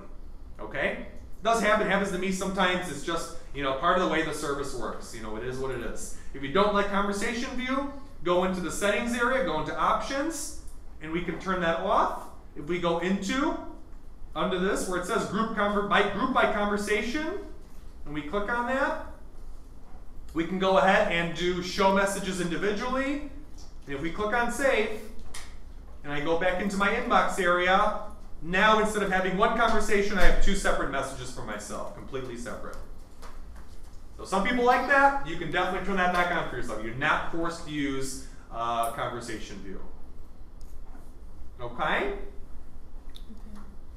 The final one I want to go over is the junk filter options under the settings area. Some people ask me about this as well. How can I adjust my junk filter settings? So if I go into where it says preventing junk mail on the right hand side, filters and reporting, and I click on that, I can turn my spam filter up or down for myself if I want to. So this will go ahead and this gets some options where I can go ahead and adjust those settings as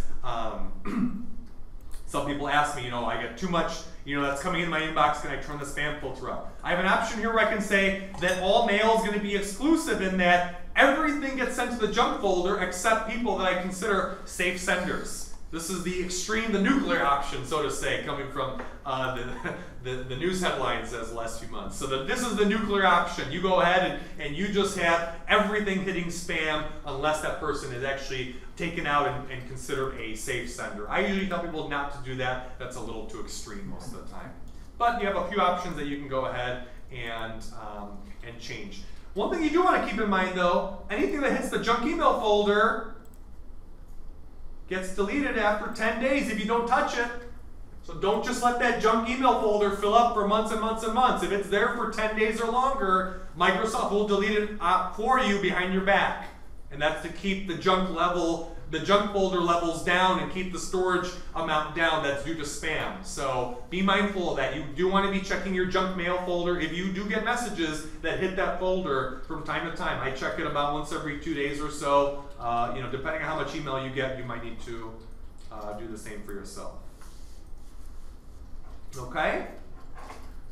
So those are the real only big options areas that I wanted to show off. Is there anything that anyone wanted to see in here or have me describe that I did not go over? Is there anything in particular in the settings here? A lot of these items you'll have to just play through and give them a try on your own. But those are the most common ones that people like me to discuss. If you want to get the ad-free Outlook, not get advertisements in your inbox, you can do your upgrade right within that option. You can get into all your rules over here as well, categories. So this is a dump bucket for every single option that you can have on your account right within this area over here. Okay? And it's actually a keyboard shortcuts area. And you can use, if you are used to the keyboard shortcuts that Gmail has, I'm not a big keyboard shortcuts guy. I don't know what the shortcuts are, but if you're used to like Yahoo Mail or Gmail shortcuts, you can have the service convert shortcuts to work the way that it used to before. So for some people that may be useful if you're very tied to keyboard shortcuts and work very heavily with shortcuts. Okay? So that's that. That's the settings area. I'm not going to beat a dead horse on that. I want to get into the calendar and the address book really quickly as well. For ourselves. So let's go ahead, let's jump into our address book. Everyone's got an address book. If you have an account you're signed into right now, you already have an address book whether you like it or not. So go ahead and click on our little drop down arrow. Let's click on where it says people. And it should open up a new tab for you to go into your address book. My address book is empty right now. I have some options where I can go ahead and populate this with my LinkedIn contacts or my Yahoo contacts or my Facebook contacts or Twitter contacts. Just be careful. If you have a lot of contacts on those, it will bloat your inbox, but some people do like to use this as it does, you know, put their email addresses in, whatever they display on those social profiles that they have. You can connect your Skype service into this to have those show up in your address book. I have a clean slate. I have no addresses right now for myself. If I wanted to go ahead and import from another service, I could choose where it says Start Import right over here. And it has a few different services by default that I could pull contacts from very easily. Namely, if I had a full version of Outlook 2010 or 2013 on my computer, I could pull out of that Outlook program. I could choose to pull directly from my Yahoo account. And a Yahoo account is also an SBC Global or ATT.net account. Keep that in mind. If you have one of those services, that is also considered a Yahoo account. Of course, Google's Gmail service, I could do an import directly from there for myself, or I could import from another Outlook.com address, or an MSN account address, or another Hotmail.com address for myself. Or I could do other. Other is the option I can use to go ahead and upload what's called a CSV file. CSV is just nothing more than an Excel file that I can export from any other email service, and I know all of them have it.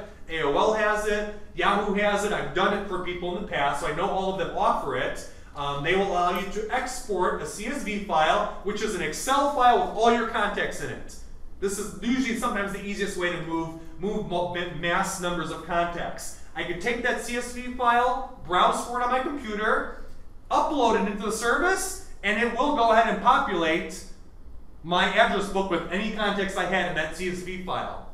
So I've helped people take hundreds, thousands of contacts at a time, dump them in, and move them right into their address book for themselves. So that's a very simple way to do it. And again, Yahoo has easy options to export a CSV file. Gmail has it. Of course, you can just do an easy import by using the Gmail helper tool here, using the Google tool here. But if you want to do it the manual way, that is the easiest fallback option you can go to, is by choosing other and using the import from a CSV file. Okay? And that's an easy way to bring our contacts in. If I just wanted to make a new contact for myself, I could go ahead and do so. Click on New, fill out the contact fields over here. There are all kinds of fields I could use. You can get very granular. You can have notes on a contact. I have their website, the anniversary date, birthday. I use birthday in here quite a bit. It helps me remember the birthdays for everyone that I'm friends with. Email addresses, I can add in multiple email addresses for any person over here, multiple phone numbers, addresses. So I use this contact list pretty heavily. I like it, and the reason I like it is because this is another thing that I was going to touch on a little bit later, but I can connect my Outlook.com account or my Hotmail or my MSN.com account, as they're all on the same service now, and I can connect it to my mobile phone. What's nice about this is that I know there's got to be someone in here that has lost their phone and said, wow, I lost all my contacts I had. Someone, it must happen to someone. I get it in every crowd. If you lose your phone, you keep your contacts just on your phone. That's the downside of just keeping them on your phone, is that you are susceptible to losing them all if the phone ever gets lost, broken, stolen. If you go ahead and put your contacts into your address book on Outlook.com, connect it to your smartphone, if you lose your smartphone, who cares? Your Outlook.com service always has a backup of it. And likewise, I can update my contacts on my phone, and they will go ahead and translate and move back into my Outlook.com account as well.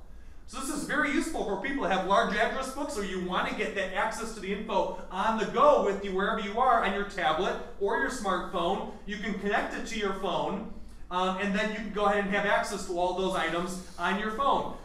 When you go ahead and connect the Outlook.com account on your phone, I'm not going to walk through the exact steps, but all the phones have an option for you to go ahead and connect it. The iPhones have an Outlook.com option. The Windows phones do. The Androids do as well now. They will ask you, do you want to sync your contacts and do you want to sync your calendar? Click yes, right? When you do that, you'll be allowed to synchronize them over to your account, and then if you ever lose your phone device or your tablet, wherever you have those contacts, it doesn't matter. You'll have a master copy on the Outlook.com service. Very powerful. This technology has been around for many years now, but a lot of people still don't know about this. It's not really heavily advertised out in the wild. Yes? So once you get it synced on the phone, then is it also synced like on the iPad or tablet? If you connect it to the iPad or tablet, yes. If it's all Outlook. If it's all Outlook, if you put that information in your Outlook.com account and you connect it to your phone and then you connect your iPad or your Android tablet, yes, as long as you choose it to sync the contacts and calendar, you'll see it across all places. So it would be two separate things, one to sync on the phone and another to sync on the tablet? Yes, because they're per device. Okay. They're per device. But they synchronize back to the same service. So I change something on my phone, hits my tablet, hits Outlook.com. Okay. On the fly, right But away. on my phone, when I hit Outlook on my phone, and when I had to delete stuff, I had to delete one at a time. This email, which is, I don't know what it is. It's just email. I don't know, I have no clue what it is. You hit delete, Okay. You hit the trash, I should say, click Okay. one, select all, delete. Okay. It's done. Outlook took me forever and ever and ever. What are we talking? Outlook.com we're talking? On this, yeah, on the phone. So I got out of it. I got out of it on Okay. my phone, and I just use this one. I don't even know what it is, Okay. but it's great. But maybe I should go back. It could have been that you did the settings that you used for setting it up might have been incorrect or it wasn't set up properly, because by default, if it's using default settings on it, it should go ahead and have full synchronization. So when you delete all those items, they should delete right away from your all web at account once. as well. All at once, but it didn't. I had to delete. I spend so much time. But if I put it on here Sure. again and then sync everything, Sure. and then get rid of the Outlook, will I still have it Well, synced? remember, are you talking about Outlook? Are you talking about the desktop program Outlook? Because there are a lot of the email service Outlook. the email. It should, if you set it up in the traditional manner on the Android, it should have the same capabilities as any other email account you add to the phone. So I don't know, I can't exactly say why it would have not been Yeah. working in the same manner as another email account. Well, this is a brand new phone, and actually it was a different LG. This is Okay. a newer version, Sure. so maybe I'll try it on this. How old was the other phone that you had? The other Not one? that old. It 2 wasn't that old? years. 2 years? 2 years. It's hard to say. Androids, the problem with Androids is they have a big problem with not all the phones being up to date in the latest version. There's a big problem with version sprawl on Android. So even if you had a newer phone but it wasn't on a certain point release of the software, it could have been acting buggy or not have the functionality to do that. It's possible. Okay. I see it on Android more than any other platform. So, Okay. potentially that's what was going on. So that's contacts, okay? You fill that up, you import your other contacts, you use this as your main contact hub now, you update it on your phone when you're on the go, you update it on your tablet, on Outlook.com, you have now one repository to use for contacts. Pretty cool, right? We used to manage multiple address books for every single service. Now you can say, okay, I'm going to manage them all on Outlook.com, and I do everything the same on my tablet and on my phone. I think it's pretty powerful, especially once you start using it and start seeing the benefits of doing it in that manner, okay? We can go over to our calendar as well. I'm going to touch briefly on calendar. I don't want to spend too much time on it, but you can go into your calendar. The same thing applies to calendar. If you synchronize it back to your phone, anything you put on your calendar over here will show up on your calendar on your phone, as long as you have it synchronized. So I go ahead and I add an event for Thursday the 10th, and I put some information into it for myself. Set a location for it. I can choose, if I had multiple calendars in my account, I could choose which calendar to put it on for myself, how often the event's supposed to occur. So just like any other digital calendaring service, it's no different, works the same way, just the way that it looks is a little bit different. I could go ahead and I can add attendees. Adding attendees on a calendar item goes ahead and sends them an invite to the event. This is most commonly used in business. But you can do it in your personal life as well. If you're doing something with family members and you want them to make sure they get the calendar invite, add them as an attendee on the invite, put their email address in, and they will get an email that will tell them about it and also put it on their calendar for them. Couldn't get any easier than that. It's a simple way of putting that on someone else's calendar without them having to do all the legwork and potentially get something wrong. So I could add their email onto here, as however many of them that I had, and send them a message with that calendar appointment. Family reunion, Saturday, August 15th at this time, and send it out to the whole family, okay? So whatever items I put on the calendar here, they will get stored going back. You'll have a full history. Going forward, any items you put on will also be stored. It'll synchronize over to your phone for yourself, and when you go on your public computer, you can view your calendar on Outlook.com.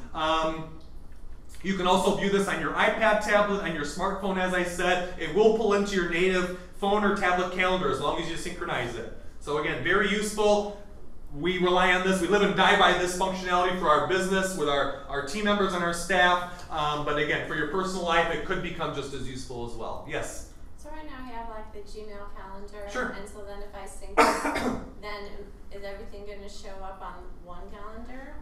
If you move everything from the other calendar to here, I believe you can do, let's see, import. You can do import here, and you can import from, let's see, import into existing calendar. and you have to go ahead to, you will have to go ahead and do an export from Gmail. There is a way to export your calendar in Gmail to an ICS file or an iCal file, and that's what you're going to go ahead and do here where it says browse. It's pretty much like like the equivalent of what the CSV was for contacts. It encapsulates everything on a calendar, and you can do a dump into your now Outlook.com calendar for yourself. Once you do that, you can cut away your Gmail calendar if you want to. Okay? So once you do that, you'd have everything in this calendar, and then you could use this as your primary calendar for yourself. And at the top here, in terms of options, you can make a new task. You can use this as a task list for yourself if you want to. It'll put tasks on your calendar, things to remember to do. And that was actually nice because it'll actually synchronize with tasks on your phone. iPhone support this, Android support this, so does Windows Phone. It'll actually ask you, do you want to get a reminder on your smartphone about the task? Gotta be at the doctor's office at this time on this day, or I gotta pick up these groceries when I go over to Aldi the next time, so I can make tasks for myself as well. How did you get the weather on there? The weather's by default. I did not do anything. That's there? Yeah. But it's only on 3 days. 4 days. Well, it's just showing you the outlook. It's just showing you the calendar. I did the weather for the next few days. I mean, I don't believe it shows full calendar for the whole month. It's just a truncated view of weather. But that was on by default.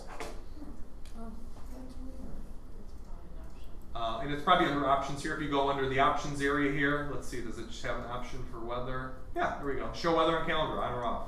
Show it in Fahrenheit. If it's showing weather for Park Ridge, I could set, something else. I could set Niles, Illinois. Show different weather.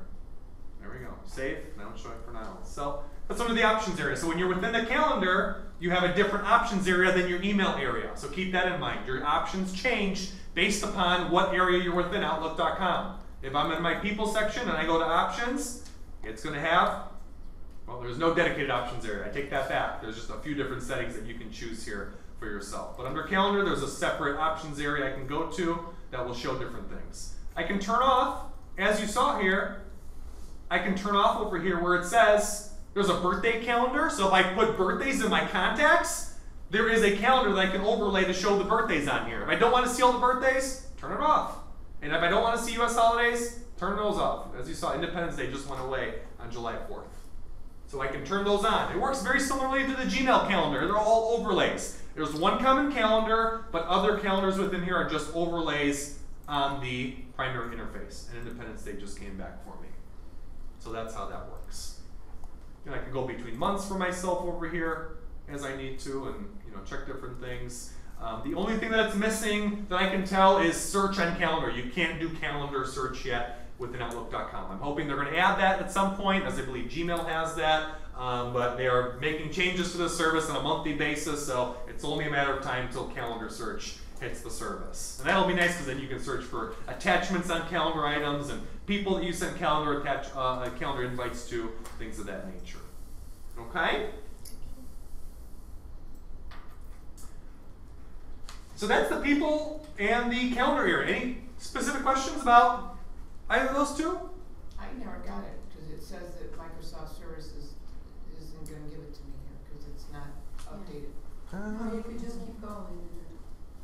Just continue? Yeah, just continue. Oh, Yes. yeah. If you get that message, just hit continue. It's just the browser error Oh, message that we're gotcha, getting. I see it. So that should be okay. Okay. So those are those two. We got through item number 6 on our agenda. Just for kicks, if you want to go ahead and connect this to your smartphone, again, I'm not going to show the steps exactly how to do it. If you have an Android phone or you have a iPhone, there is a dedicated app that you can download called OWA or Outlook web app for your phone. It is a dedicated email application just for the Outlook.com service that gives you all the bells and whistles that the service offers. So, for example, smartphones don't know how to work with the categories feature by default, but if you install the app, I believe you can use the categories option. You can search through your categories on your phone, so you can use all the extra bells and whistles that the web interface gives us, okay? So that's up to you. Now remember, it's a trade-off because you'll get all the bells and whistles for that, but you lose some integration that the native email app has on your phone, so you'll have to play with it and see what you're most comfortable with. It's just all personal preference. If you use Full Outlook 2013, if you prefer using the Full Outlook program, which is the traditional email program that is used on the computer side, starting with Outlook 2013 for Windows. You can go ahead and you can connect this for yourself as an account that gets full synchronization for email, contacts, and calendar. It's pretty neat. No other free email service allows you to do this with the Outlook program. You have to have something like a paid business version of this email service to do it. But Outlook.com now allows us to connect it into full Outlook. So if I went ahead and I did new, let's just make a new profile for myself. I'll do Niles test. And again, this is only if you've purchased Office 2013 Home and Business or above. The Student Home and Student Edition does not come with full Outlook program. But if I went ahead and put in my account here, Niles test at Outlook.com. It finds all the settings right away. I don't have to worry about any of the settings. It'll search for the settings for me.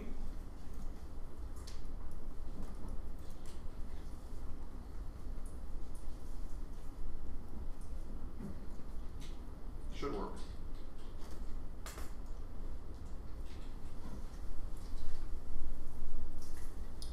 There's some kind of block that we have. Oh, it actually did work.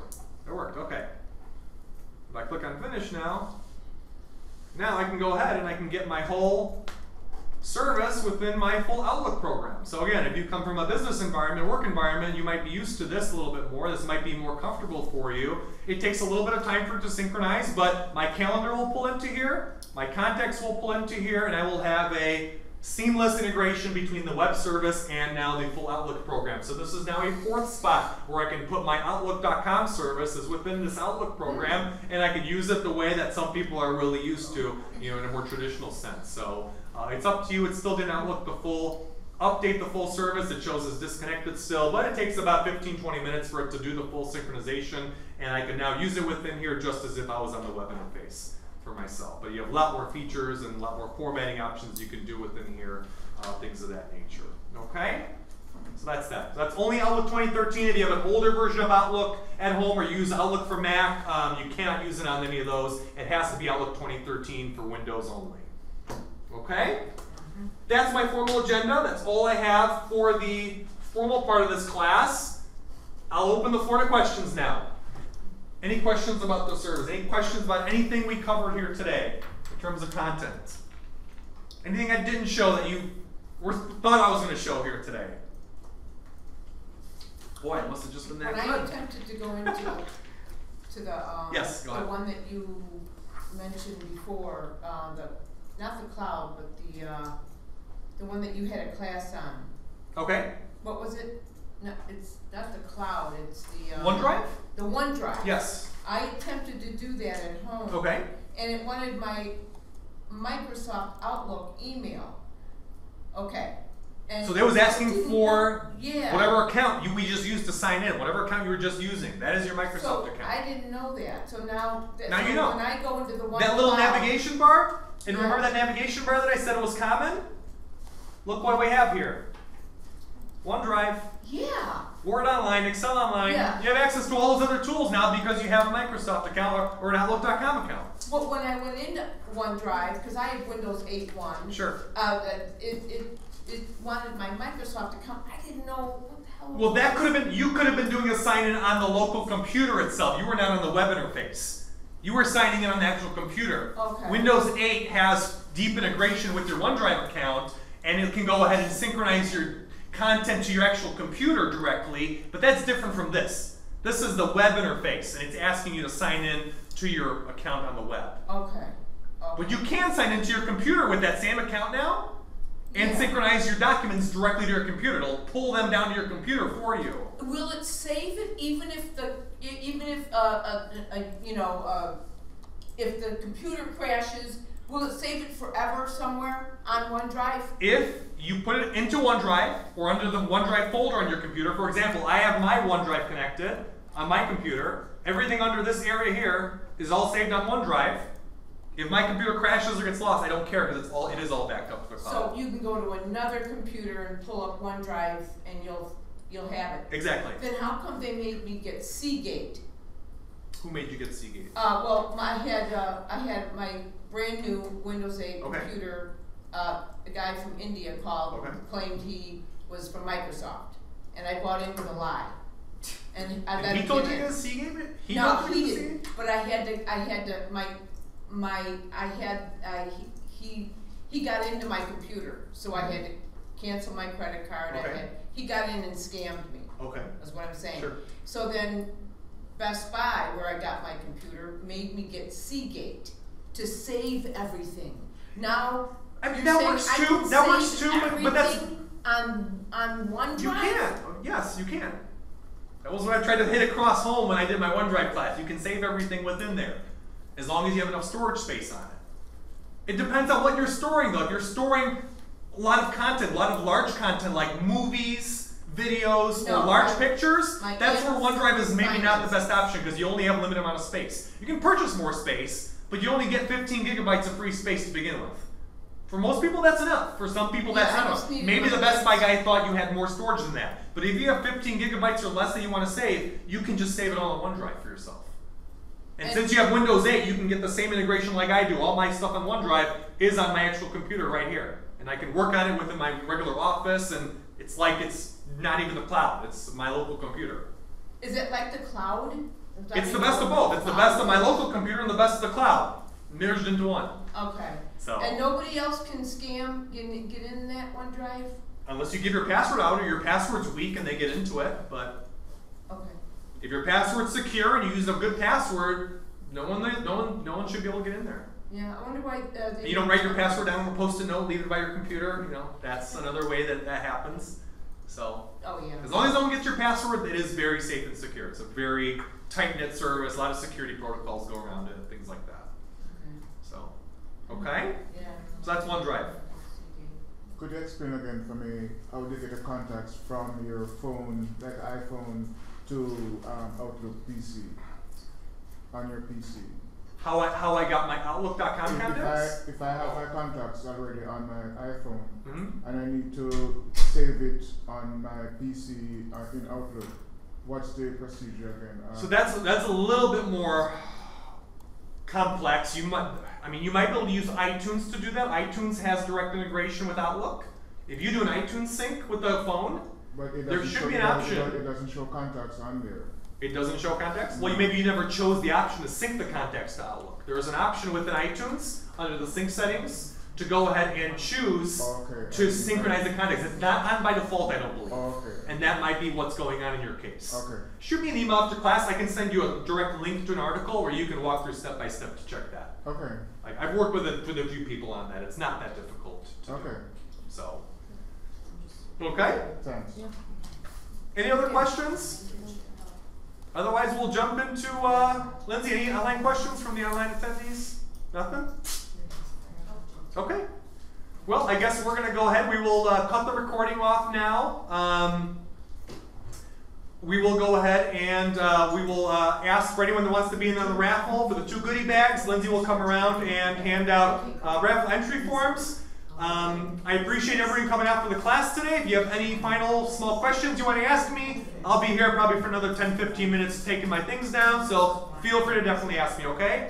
But let me turn the recording off so we don't catch any names on a recording. Online attendees, we're going to be cutting off the presentation here, so I thank you for stopping by and joining us.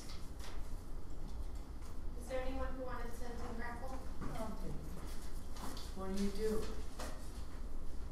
just You buy a ticket?